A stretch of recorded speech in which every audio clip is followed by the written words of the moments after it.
Thursday, October 18th, 1827.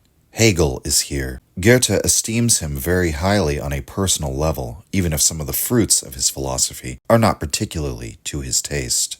Johann Wolfgang von Goethe is best known as the author of Faust and the Sorrows of Young Werther.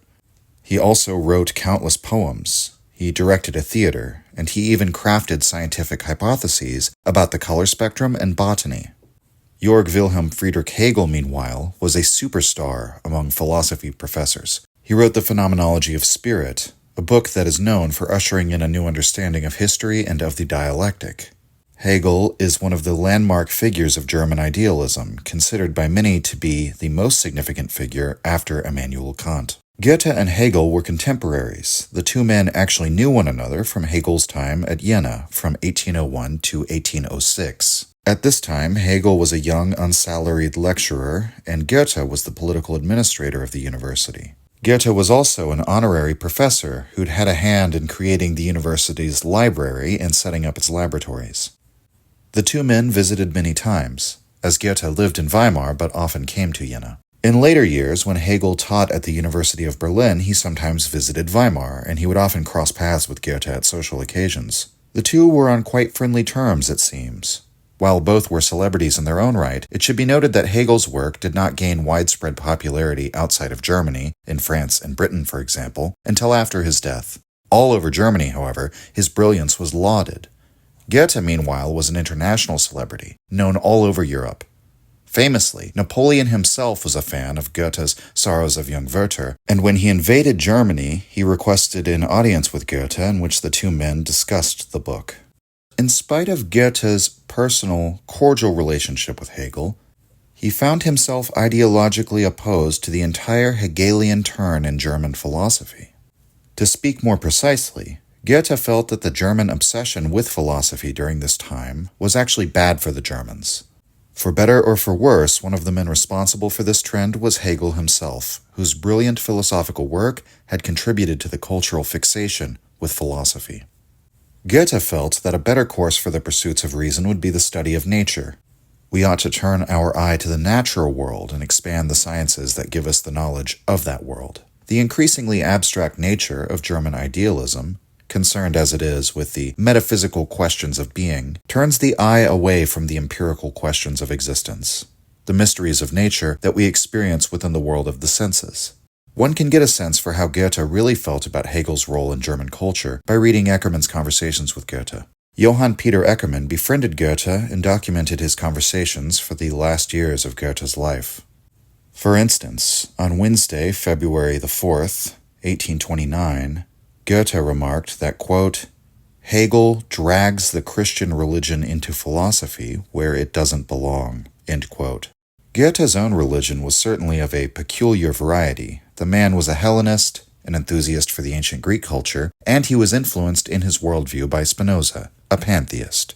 Goethe once remarked that he would certainly hope for the salvation of his soul and the gift of eternal life, but that one should not waste all of their natural life blathering on about such things. His judgment expressed here is quite aside from his own religious belief, however.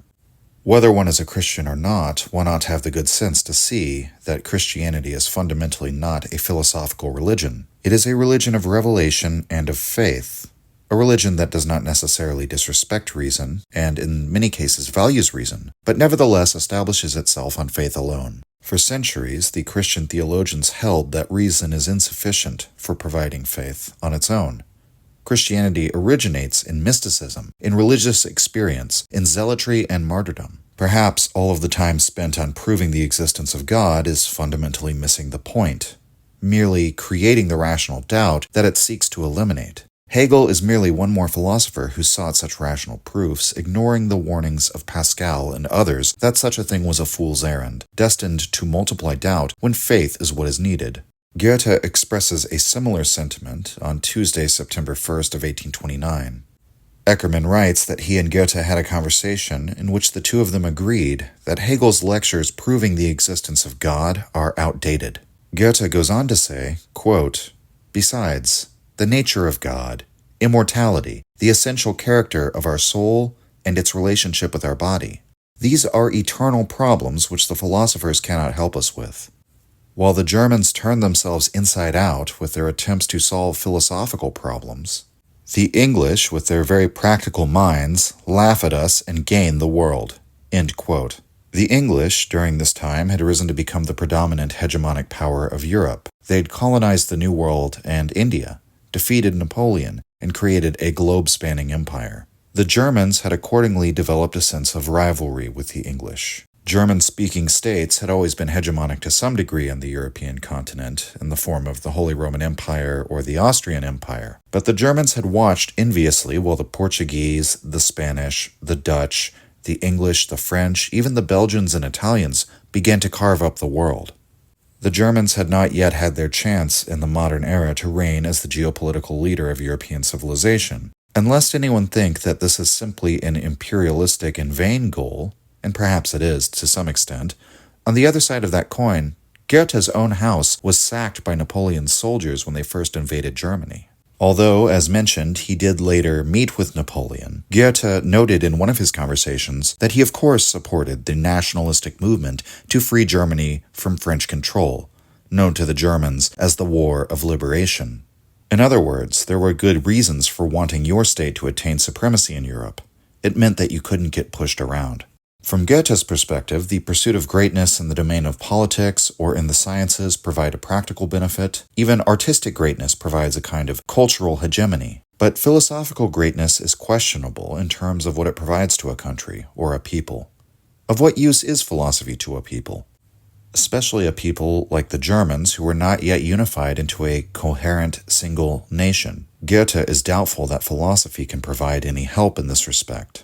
Hegel, on the other hand, would argue that philosophy's value is to provide us with an image of the perfected state, the state at the end of history. In this way, Hegel's philosophical goals run parallel with Plato's.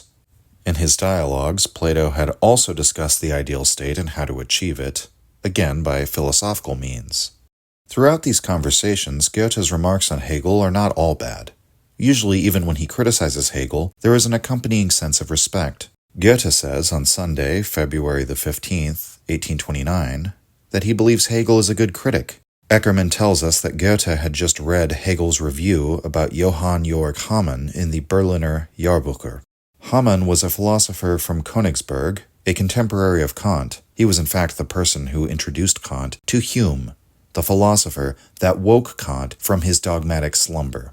Hegel was fascinated by Hamann, who was influential in Hegelian thought. Goethe says in this conversation that Hegel's review is very good, and that, quote, Hegel's opinions as a critic have always been sound, end quote.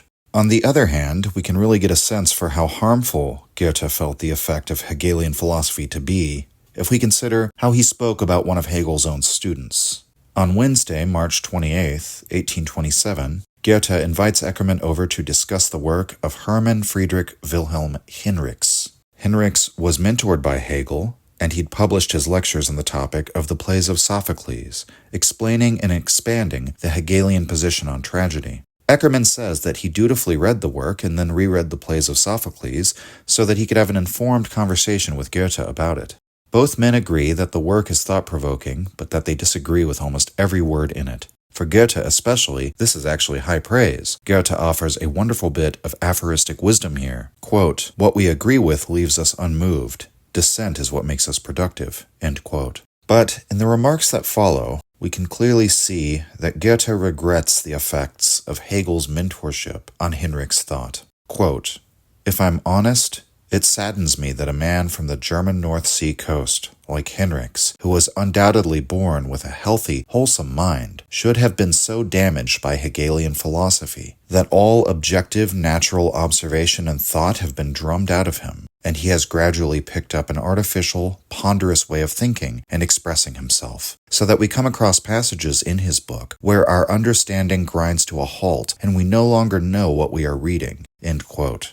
Anyone who has read Hegel should know what this feeling is like, and it's one of the things Hegel is most criticized for, his style. We tend, in modern times, to think of stylistic criticisms as by their very nature non-substantive. But this is actually key to Goethe's problem with Hegel. The opaque and convoluted nature of Hegelian thought demands such a painstaking study that one could fill an entire philosophy course with merely 10 or 20 pages of Hegel's work. The focus is so abstract and the language so specialized that Hegelian philosophy takes us almost entirely into the world of concepts and entirely away from the consideration of nature or the empirical knowledge of the senses. We might recall Aristotle's criticism of the pre-Socratic philosopher Parmenides, who put forward a pure theory of being.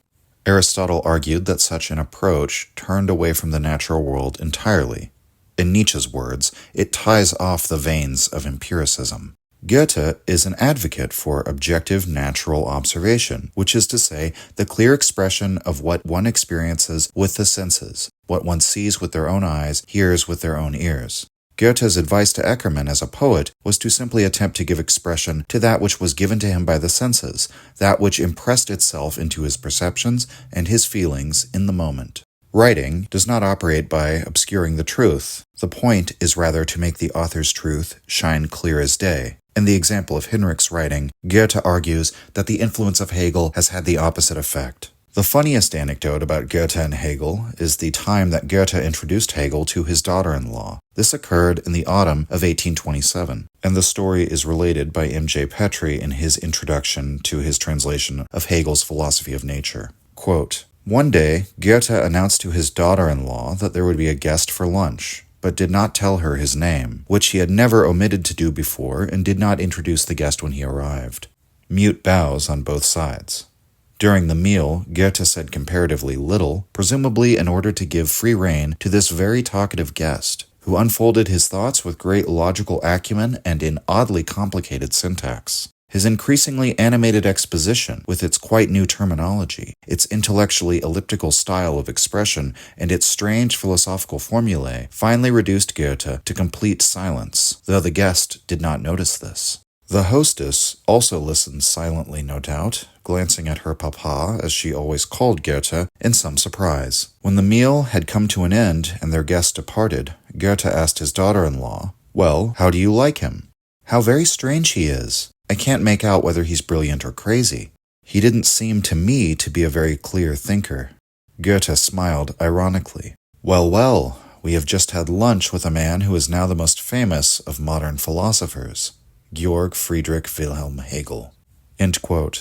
We might wonder why he might perform such an experiment as to introduce her to him without telling her who he was, perhaps just to see what someone might say about a person like Hegel if they were not aware of his fame and the fact that he is supposed to be a great philosopher. They might well think instead that he is a raving madman. We might also notice from this anecdote that Goethe is relatively quiet as Hegel is extremely talkative, that he dominates the conversation even. This is also what Eckermann says about Hegel, while prefacing his account of a conversation in which Goethe, for whatever reason, finally decided to shut down Hegel's philosophical ramblings.